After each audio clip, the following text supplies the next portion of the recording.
mukjizat, khususiyah. Nah, makanya tadi saya sampaikan tidak boleh dicontoh. Mukjizat. Kalau Rasul apakah nggak meludah? Rasul seorang manusia. Ana basyarum mislukum. Saya ini manusia seperti kalian. Berarti sifat kemanusiaannya praktek dalam keseharian. Yo jalan, yo makan, yo mandi, yo meludah. Nah, meludah. Namun apa ketika satu saat meludahi meripatnya Ali bin Abi Thalib? Ini sembuh.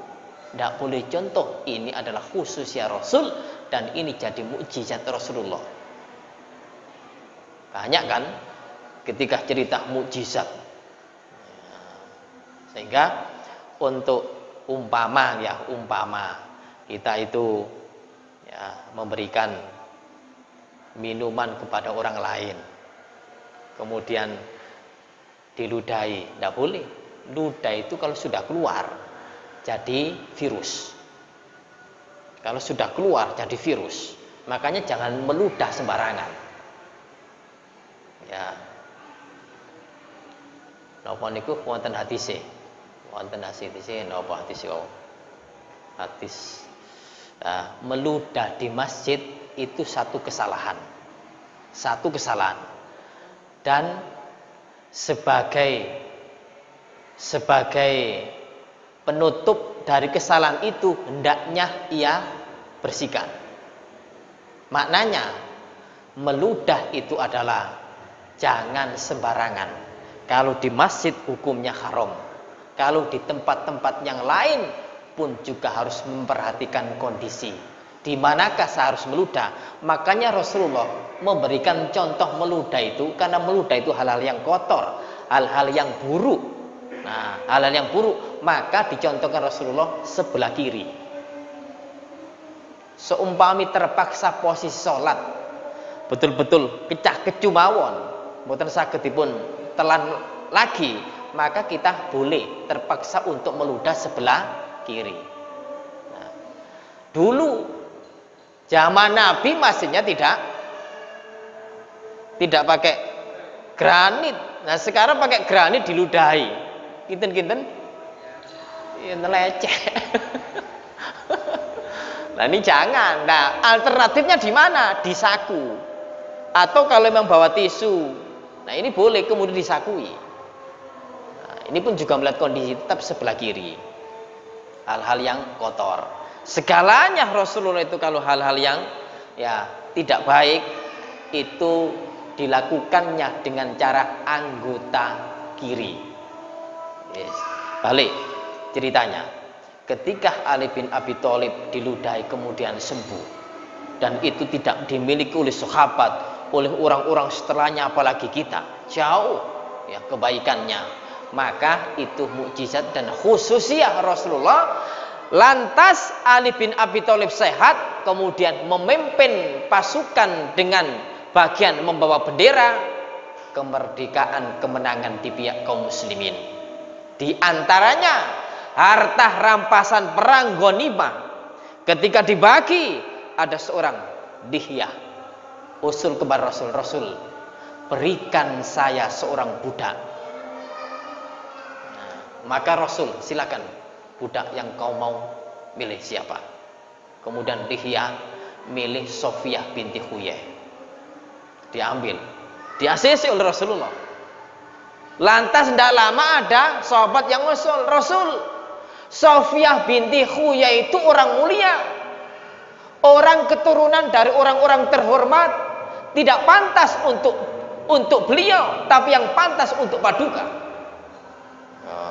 Karena Rasul tidak mau, bahasa kasarnya tidak mau mincela-minceli. Kalau sudah barang itu diberikan kepada orang lain, tidak pernah bilang, Pak, kelintu, wow, kelintu, keliru. Tidak. Nah, dimerdekakan, makanya munculnya hadis ini. Annahu a'taqa Sofia, maka Rasul memerdekakan Sofia, wa ja'ala itqaha shadaqaha, dan beliau jadikan bahwa bentuk merdekanya Sofia itu dijadikan sebagai mahar atau mas kawin. Masih berada di tanah Khaybar. Maka diriwayatkan bahwa Rasul melaksanakan apa? Nek mantun akad nikah napa? Biasa nang Bali nang hotel.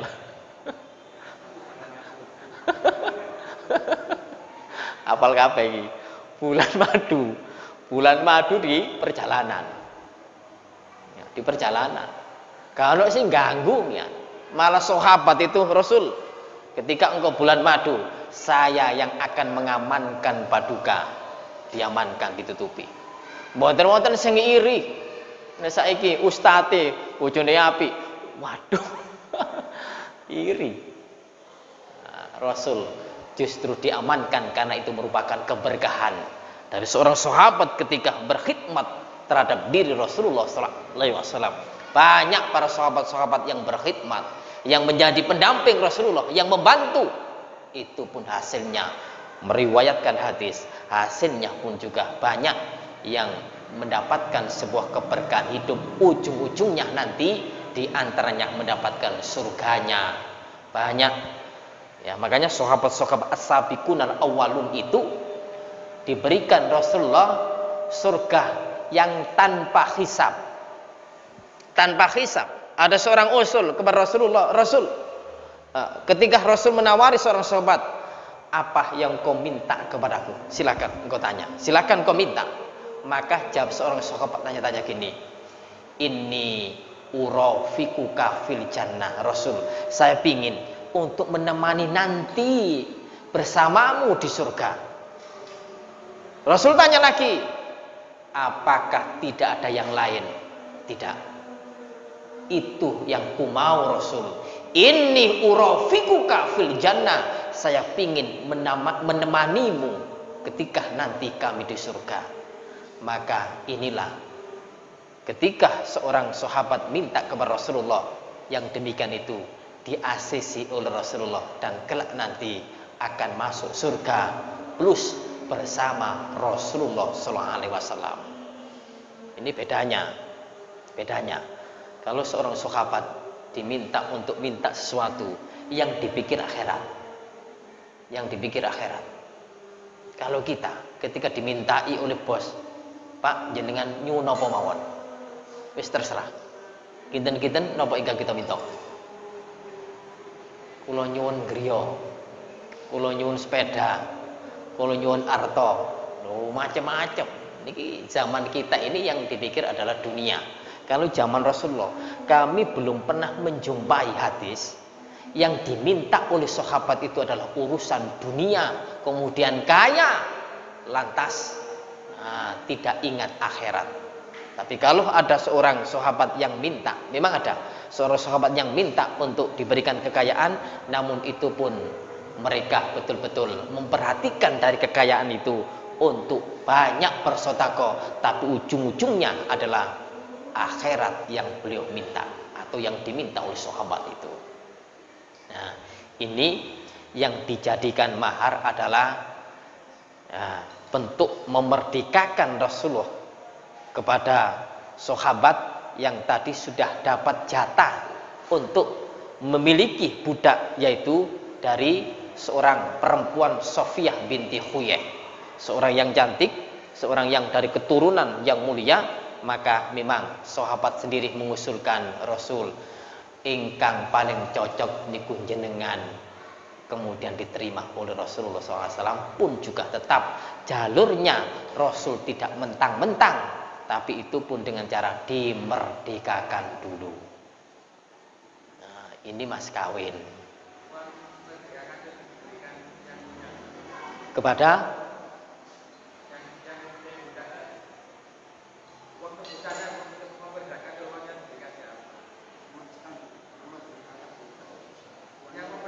oke. Diberikan kepada si fulan, si yang punya budak. Tapi mas kawin itu tidak harus berbentuk wujud kan. Nah, berarti apa? Wujud kemerdekaan tadi itu pun juga mas kawin. Nah, contoh malih wonten estri pembantune bos, Ayu. Kemudian kayak sok metu-metu. Mbak, sampean gelem tak rabi. Bose tak warang kok, tak bebasno sampean. Tak tebus. Bose engko tak kei sak juta. Ternyata mau. Nah, dijadikan mas kawin. Boleh. Contoh daripada Rasul sallallahu alaihi wasallam memberikan mas kawin yang sedemikian ini. Oke. Berapakah rata-rata mas kawin yang diberikan Rasul kepada para istrinya? Hadis satu lagi 1057. Wa an Nabi Salamah bin Abdurrahman radhiyallahu anhu qala sa'altu Aisyah radhiyallahu anha kam kana sadaku Rasulullah sallallahu alaihi wasallam qalat kana sadaquhu li azwajihi sintai asyrata uqiyah wan qalat adatri man nash qultu la qalat nisfu uqiyah fatilka khamsu mi'atin dirhamin fahada sadaqu Rasulullah sallallahu alaihi wasallam li azwajihi rawahu Muslim. Dari Abu Salamah bin Abdurrahman bahwasanya ia berkata, saya bertanya kepada Aisyah, berapa mas kawin Rasulullah SAW? Ia jawab, adalah mas kawinnya kepada istri-istrinya 12 ukiah dan nasi. Ia bertanya, tahukah engkau apa nasi itu? Ia berkata, saya jawab, tidak tahu. Ia berkata, dengan ukiah maka yang diberikan itu 500 dirham. Inilah dia mas kawin Rasulullah SAW kepada istri-istrinya, diriwayatkan oleh Muslim. Nah, baik. Inti dari hadis ini, lihat ke belakang aja, paling bawah itu. Paling bawah sabda beliau, kemudian Aisyah memberikan penjelasan bahwa fahada sodaku Rasul sallallahu alaihi wasallam, inilah mas kawin Rasul sallallahu alaihi wasallam li azwajihi kepada para istri-istrinya, yaitu khamsu mi'ati dirhamin, 500 dirham. Diperkirakan ya 30 sampai 35 juta atau lebih rendah dari itu. Ya. Lantas ini pun yang diketahui oleh Aisyah. Yang diketahui oleh Aisyah. Pada hadis yang lain, Rasulullah itu juga pernah untuk mas kawin istri pertama, yaitu Khadijah binti Khuwailid, itu sebanyak 200 onta barkah. 20 onta barkah. 20 onta barkah itu onta yang paling baik, paling bagus dan pilihan. 20. Berarti kalau satu onta itu harganya rata-rata 50 juta, ya kali aja 20. Pinten? Untuk Khadijah. Nah, kemudian untuk Ummu Habibah, khusus untuk Ummu Habibah itu 240 juta kalau dikuruskan dengan rupiah, 240 juta. Makanya yang diketahui Rasulullah oleh Aisyah tadi sedemikian itu yang diketahui oleh Aisyah. Tapi hadis-hadis yang lain ketika kita perhatikan pun juga berbeda. Baik, Bapak Ibu, jamaah yang dimuliakan Allah Subhanahu wa taala, istri-istri Rasulullah, dan kita pun juga harus bisa memaklumi dan memahami bahwa Rasulullah itu istrinya banyak. Yang disepakati oleh para ulama dan hadis-hadis menyampaikan itu ada 11. Ya, 11. Kemudian dari 11 itu yang ini, yang nomor urutan 10 insyaallah Sofia ini. Ya, Sofia binti Huyai itu dinikahi Rasulullah di tahun Khaybar itu. Ya, kesepakatan ulama bahwa Khaybar itu hanya beda dikit perselisihannya. Ada yang mengatakan ya tahun ke-7. Ya, tahun ke-7 Hijriah. Kemudian ada yang mengatakan tahun ke-6. Ini Sehingga perselisihan yang demikian itu tidak terlalu penting. Namun pada dasarnya perang Khaybar terjadi, disitulah Rasulullah menikahi seorang istri yang bernama Sofiyah binti Huyai. Kemudian dari kesimpulan dua hadis itu, bahwa Rasulullah memberikan contoh mas kawin sekian-sekian itu karena memang beliau memiliki harta yang sedemikian itu. Kalau kita lebih rendah dari itu tidak ada masalah.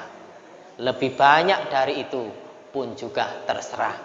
Sesuai dengan kondisi yang ada dan jangan memaksakan diri. Jangan memaksakan diri. Tapi kalau memang mampu sesuai dengan kemampuan, idza amartukum bisyai' fa'tu minhu mastata'tum. Ketika engkau diperintah suatu perintah apapun, perintah ibadah, sholat, perintah untuk memberikan mas kawin, maka semampu Anda. Kemudian sepakati, calon istriku, umpama manggilnya, Mbak, kira-kira maharku ini sekian, jenengan oke apa orang? ACC apa ndak? Kalau memang ACC, ya sudah jalan. Tidak ada pemaksaan antara satu dengan yang lain. Sehingga Bapak Ibu, bahwa mahar itu besar kecilnya tidak ada batasan. Insya Allah demikian. Pripun? Nggih.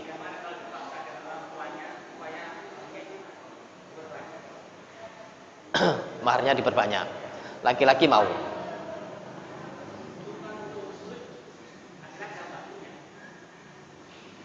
Makanya sesuatu yang gak ikhlas, nanti rusak.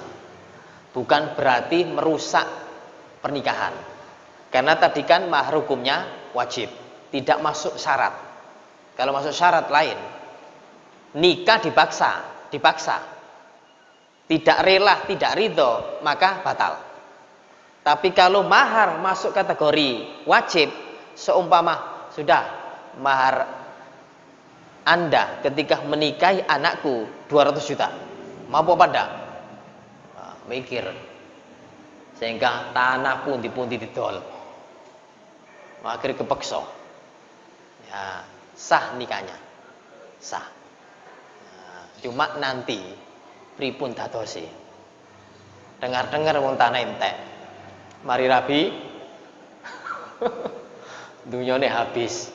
Nah, monggo dipun pikiraken. Makanya bahasa surat An-Nisa ayat 4 tadi penafsirannya, pemberian atas dasar keikhlasan antara kedua belah pihak, ukuran besar dan kecil itu harus disepakati.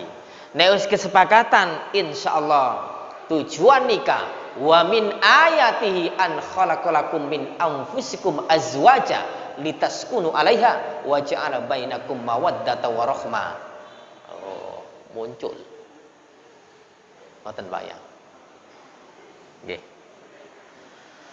Oh, intinya bahwa di saat kita itu menikahi seorang harus ada rasa keikhlasan. Ikhlas saya menikahimu, tidak ada paksaan. Paksaan jadinya hancur. Contohnya banyak. Nah, dulu pernah kami sampaikan, seorang suami menikahi istri perempuan. Ternyata perempuan itu dipaksa oleh ibunya karena melihat hartanya.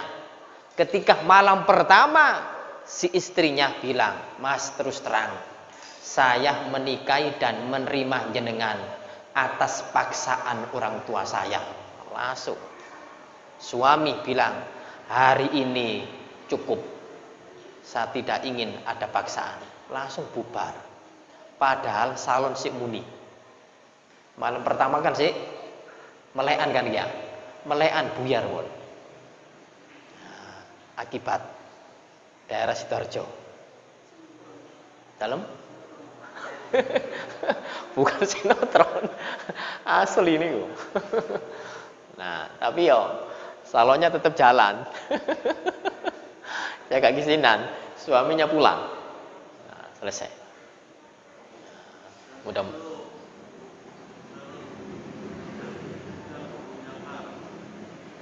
Nggih. Iya.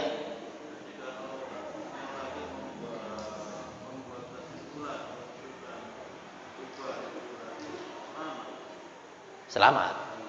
Betul. Ya, selamat. Makanya paksaan tadi kan nggak tahu.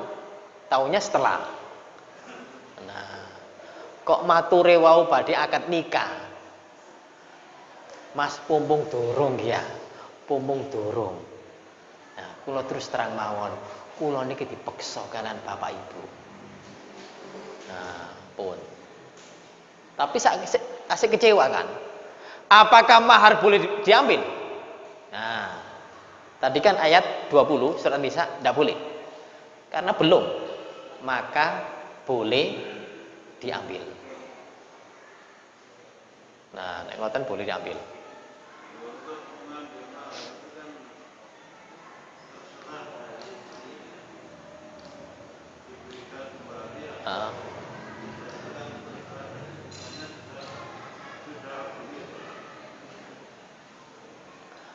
Maaf, akad nikah sudah, tapi nikahnya apa?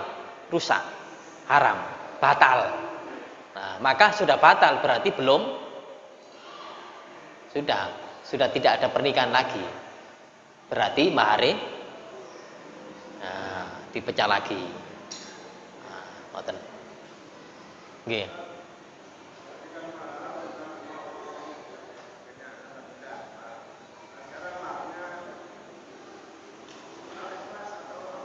Oke. Boleh. Dulu kan pernah ya mengajari Al-Qur'an. Nggih, mengajari Al-Qur'an. Alam?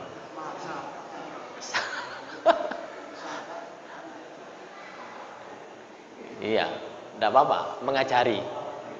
Mengajari enggak harus Al-Qur'an. Ya. Wis tak lesi saulan nek sampeyan isok matematika. Tak lesi. Aneh kan, jenenge mahar untuk bisa ya orang itu pandai pinter terserah, yang penting manfaat, tapi jangan memberikan ilmu yang buruk, yang penting ilmunya bermanfaat. Matematika fungsinya apa? Menghitung waris penting. Nah, ilmu hisab, matematika nggak bisa matematika sulit. Nah, itu diantaranya mengajari tidak harus Al-Quran. Nah, cuma Al-Quran saat zaman Nabi prakteknya Al-Quran, dan Al-Quran itu pun bobotnya besar. Bobotnya besar dan manfaatnya pun juga besar. Pripun? Demikian, mudah-mudahan bermanfaat. Akhir kalam kita tutup dengan doa kafaratul majelis. Subhanakallahumma wa bihamdika asyhadu an la ilaha illa anta astaghfiruka wa atubu ilaik. Wassalamualaikum warahmatullahi wabarakatuh.